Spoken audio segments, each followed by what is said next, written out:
I swear by lymphatic bodywork, and we've got a demonstration coming up to show you how it's done. And later, when do fears become phobias or even PTSD? We're exploring healing inside and out.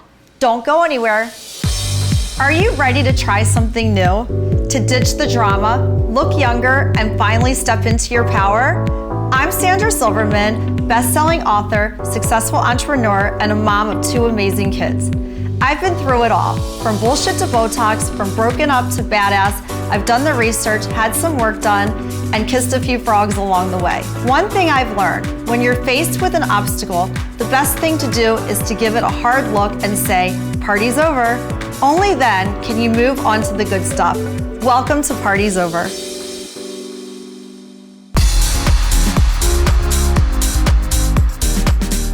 We're starting today with lymphatic bodywork, which is a gentle skin massage that helps move fluid to get rid of toxins and reduce inflammation.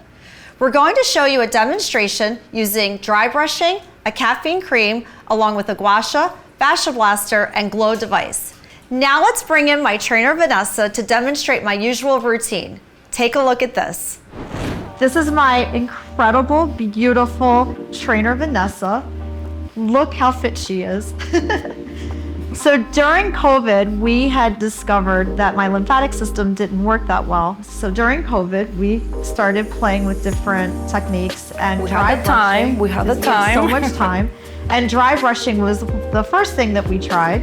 And that's what she's doing right now. So we dry brush the entire body.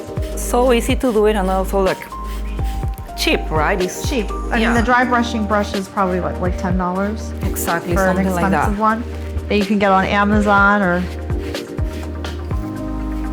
And then turn around. We do it for about 2 minutes each leg, and about 2 minutes each arm.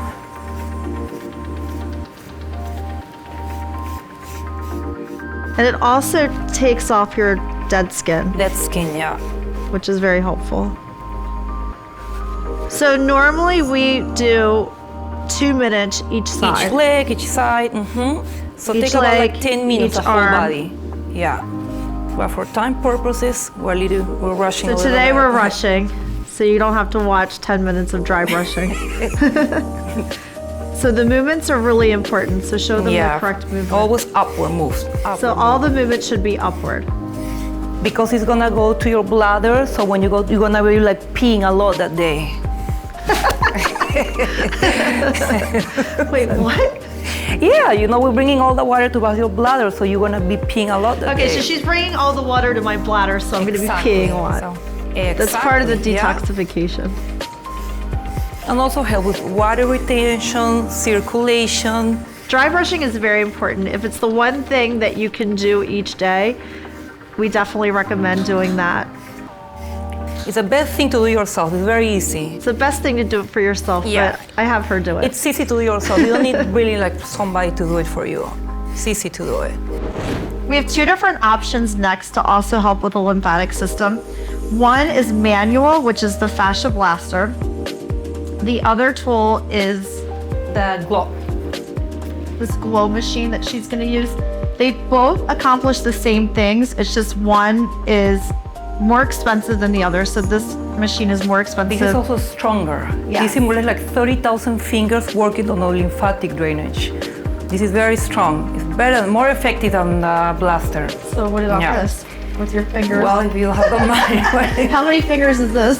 I don't know that, but this is 30,000 fingers. Okay, so this it's is more 30,000 effective. fingers. This is just Vanessa's fingers. Yeah, you need somebody. This one So you need this is somebody 10 to do it fingers, for you. and this is 30,000. Yeah, 10 fingers. All right, so we're gonna demonstrate both. And it's harder for me, like, you know, it takes So- more effort. So I'm gonna show you both. It's definitely more effort, but it's less expensive. Yes. Now, so we're gonna put a little you bit can of do it cream in yourself. both legs. So we use a caffeine cream. And You tell can them use why. any caffeine cream. Caffeine helps you get rid of water. So it helps eliminate the water water retention. even faster. Any green tea, coffee cream, any cream that has caffeine, it helps with water retention. Again, we're going upward movements. This one hurts. They all hurt. Not the dry brushing, but these hurt because if it doesn't hurt, it's not working. And this one will do it 10 minutes per leg and per side. So we're gonna do 10 minutes per leg and front and 10 minutes per leg on the back. Yeah, usually we split it up like alternating the days. One day we do the front and then another day we do the back Unless side. we're using the glow machine because it works faster with more fingers. But we do the same time though. Okay, should we do the other one? Mm-hmm. Right. So now we're just gonna do it quicker today. But look how hard she has to work. But you can do this at home pretty easily. Yeah. And look how the skin immediately changes. Yeah. Better texture. You can see the difference. You can see the difference with the leg that we did it and the leg that we didn't do it. Right away. With the leg that we just worked Just did this one and she's and the leg that was we're gonna start to work. So look at the texture. Smoother, radiant, glowing. See, I'm already glowing. Yeah, all right. We go to the other one? Okay, so now we're gonna use the glow machine with the 30,000 fingers, which Vanessa prefers this because it's a lot easier than the fascia blaster. And we'll demonstrate the front and the back for this one. And how many minutes for each? Same thing. We do 10 do minutes 10 per leg. minutes for Yeah, each 10 one. minutes, the same thing. All right, and also these have a LED light to get rid of fat too. And then upward move. This is So we're doing the upward, same thing with the upward movement. and this is a circular move. It's And going she circles. uses it in a circle. This machine also helps with lipedema. I don't know if people know what lipedema is. It's a condition in the skin that looks like kind of dimples that women over 40 usually develop to the lack of estrogen. It's a hormonal change. So also for the viewers who have cellulite, these machines, or this machine is really good for reducing cellulite along with the caffeine cream. With workouts, doing your weight training, and eating a protein diet. So I don't have cellulite. Yeah. And the reason why I don't have the cellulite is because of using these machines Every day. every day and the caffeine cream. So it's reduced cellulite. It reduces the cellulite so much. You're supposed to do it 3 times a week. That's what we did. We do the front side and then the other we do the back side. But I'm also eating a high protein diet along with weight training 6 days a week. And the cellulite, I promise you, will disappear. Now this machine doesn't hurt. The 30,000 fingers doesn't hurt, but her 10 fingers hurt. Doesn't make sense. But it's more effective. But this one's more effective. Remember, circle of moves and going up, going Yeah, up. so we do the calf area as well. This glow device really helps with reducing dimples. Yes. And the way I got this machine, because I saw one of my clients, how her legs were changing. So I asked her, what are you doing? Your legs are so beautiful. And then she told me about this machine. So I saw the results. It really works. It really works.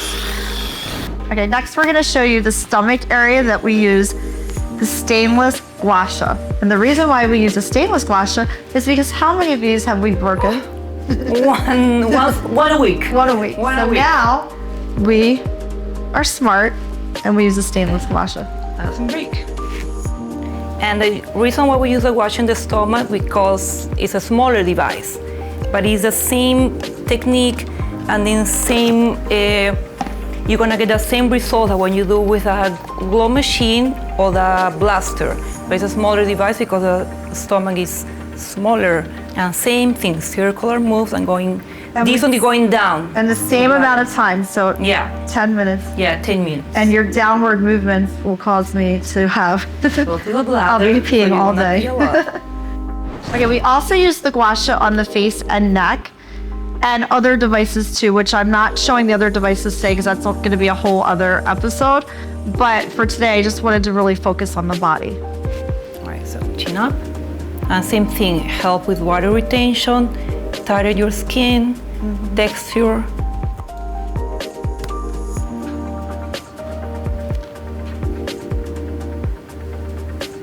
Then we're going the chin under the cheekbone, like 2 to 3 minutes per area. And then we're gonna finish with the forehead. Yep, the whole face. So this is it basically for the body. I will show in some other segments more devices that we use for the face, but today I specifically wanted to concentrate on the body just to show you how to reduce inflammation, how to reduce cellulite and bloating. Thanks you to my beautiful trainer, Vanessa. Thank you for having me, Sandy. Thank you. Very happy to be here.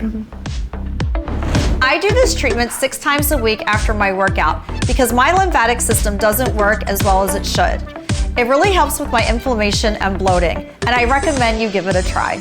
If this topic intrigued you, then others might like it too. Share it and subscribe. Let's build our community. We'll be right back.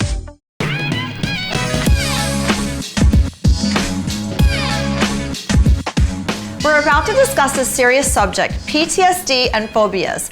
And we've got an expert neuro-psychotherapist and author, Britt Frank, to help us talk about it. Hi, Britt. Thank you so much for joining our show. Hi, thanks so much for having me on.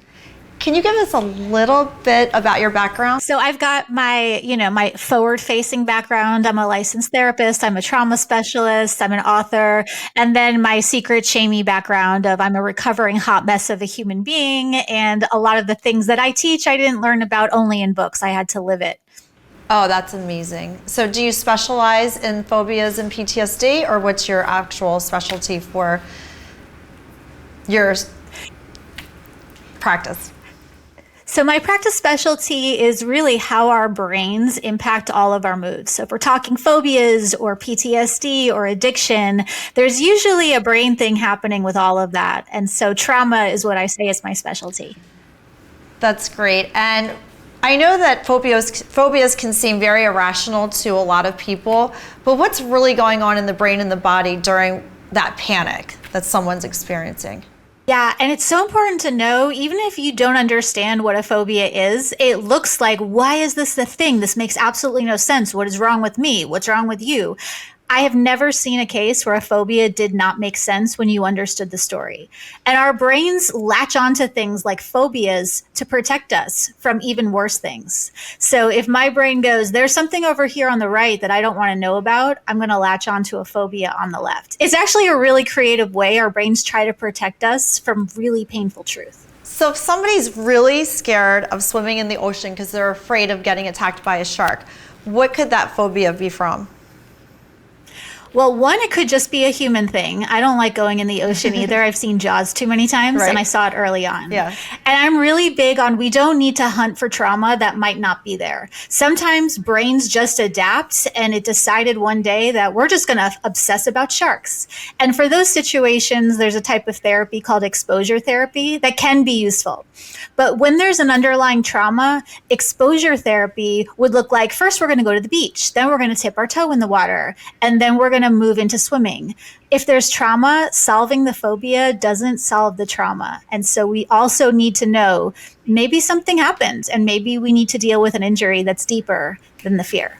So in a situation like that, if you're starting in the ocean and you're dipping your foot in and then your toe in and then you're going further into the ocean, are you putting these people in one of those like shark tanks? Well, I don't actually to really get over their therapy. fear. To really get over their fear. I don't do that type of therapy, although that's a great idea. Someone somewhere listen and start a shark lab where we can dump people in. But it can be really, really dangerous when you're just exposing people to the thing they're afraid of without honoring there's a trauma here, maybe. Mm-hmm. Dental phobia is a great example. Often dental phobia isn't really afraid of the dentist. It's afraid of the powerlessness. You're lying there. There's somebody standing over you. Your mouth's open. Their hands are, doing weird things. And a lot of times that goes a lot deeper than just, I'm scared of getting a cavity filled. And my work is... Oh, go ahead. Sorry. My work is focusing on, all right, let's get to the thing under the thing. So it's interesting that you brought up the fear of the dentist, because yesterday I interviewed my friend who's a dentist, and one specific case in her office, the patient was afraid to brush her teeth for years and years and years. And her mouth was basically, the teeth were rotten. So my friend removed all of the teeth from her mouth, and unfortunately, inside of her gum, there was a worm, a real worm living in her gum. So when she removed the worm, She said, like, what was wrong? Like, why didn't you want to brush your teeth? She had a fear of the dentist and the fear of brushing her teeth. Like, that was a real phobia, which caused her to have all of her teeth removed and, a live, living worm in her mouth. I'm going to be horrified by that story the rest of the day. Sorry. And that kind of phobia is not something bad happened when I was a kid. That phobia was there's a worm in your gum. And so it makes sense that getting a brush near that would freak you out.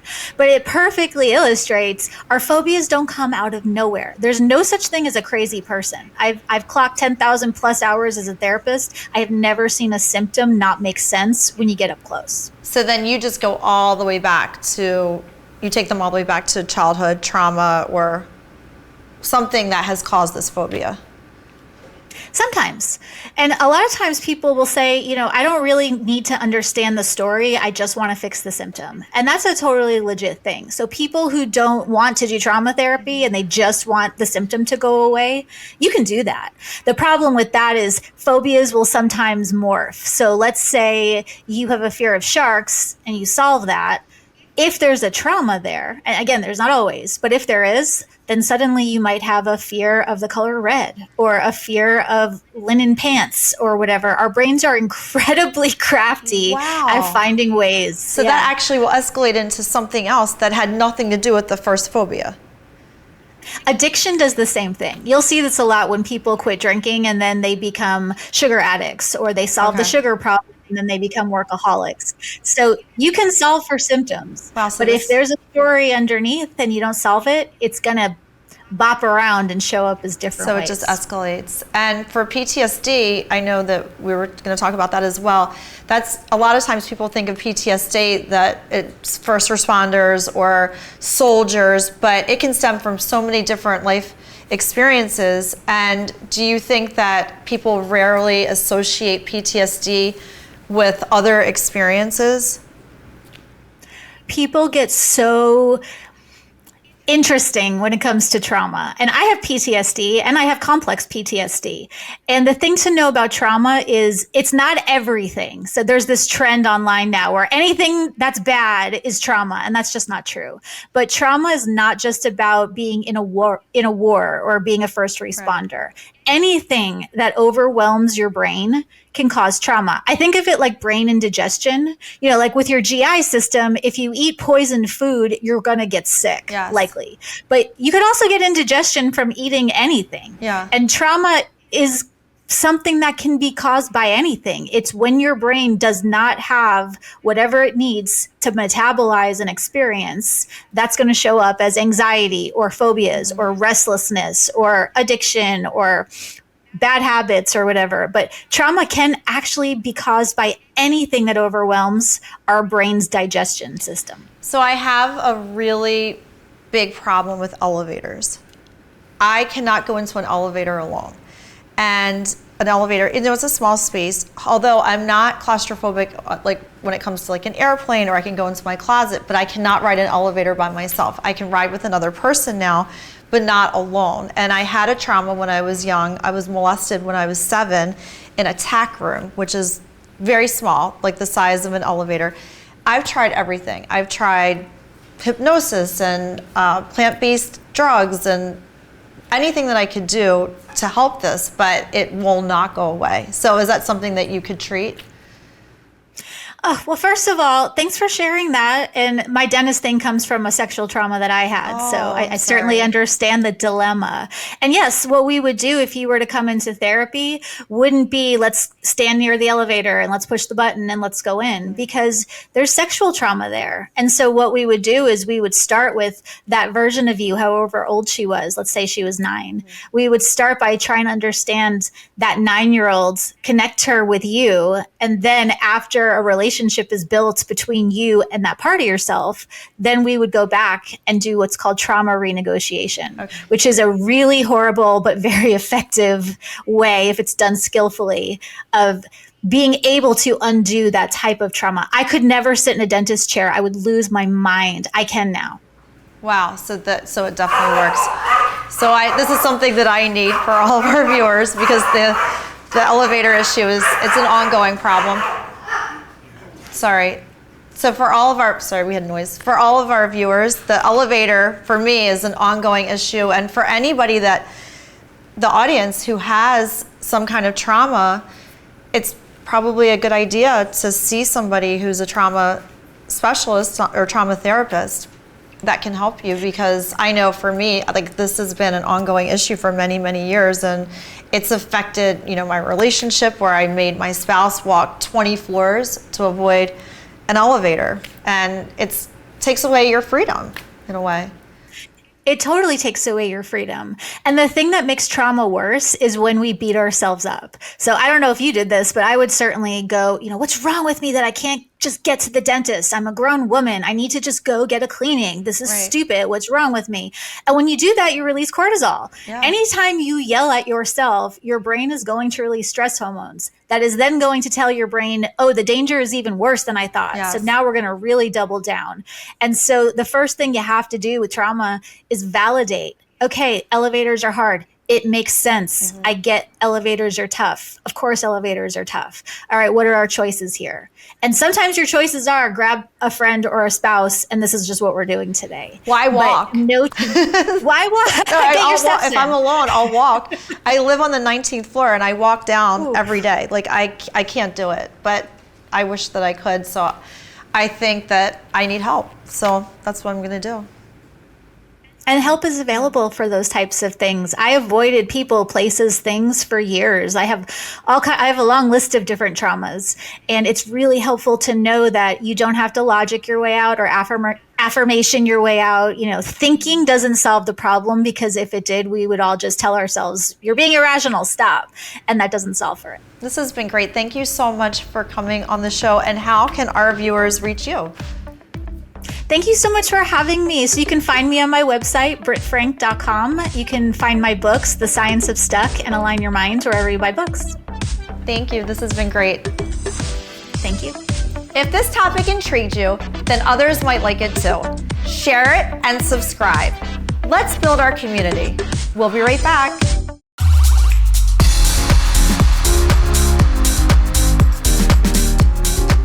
And now it's time for my favorite part of the show, Spill It, where you ask questions and my friend Vita and I give you our honest take.